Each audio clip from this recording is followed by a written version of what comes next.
MK Ultra program. They began working on this back in the 40s and 50s.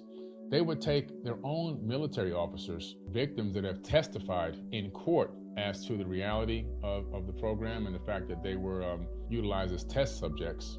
Several people, the Unabomber was one of them, tortured in various different psychological ways. In some way, they have this special way that they implement this MK Ultra on the human mind, and then they give you these suggestive words and tones and imagery, and then they send you off, practice on remote controlling you to get you to do and commit the most egregious acts against yourself and mankind. And this is not a new program. It's a very, very old program. They've changed the name from MK Ultra when it got fully exposed and some of it got declassified. They've changed it to a different name that no one fully knows the new name, but it's still the MK Ultra program. They began working on this back in the 40s and 50s.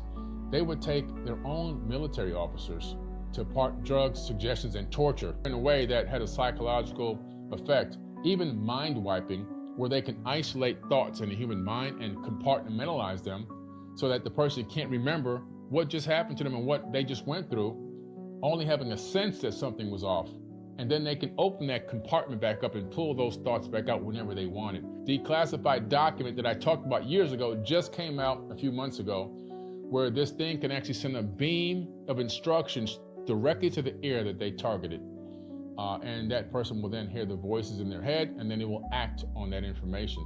So it's a crazy program. It's very dark. It's a way of utilizing human beings as chattel, right? So that they have plausible deniability, and it's just the person that commits these acts, they're just a casualty of war in their eyes. They're just, hey, it happened, this person, throw them under the bus. They're not connected to any of us. They're utilizing these declassified documents as political warfare.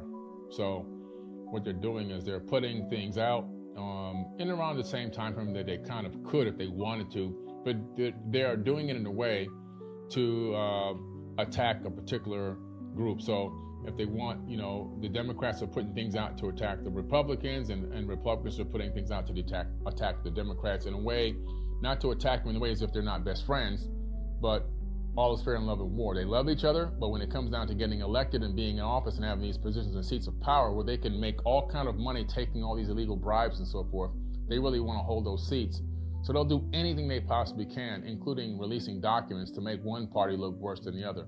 Oh, when JFK was assassinated, this guy was in office, and he was this Republican Party, he was this Democrat. So it's all these, it's this political warfare going on.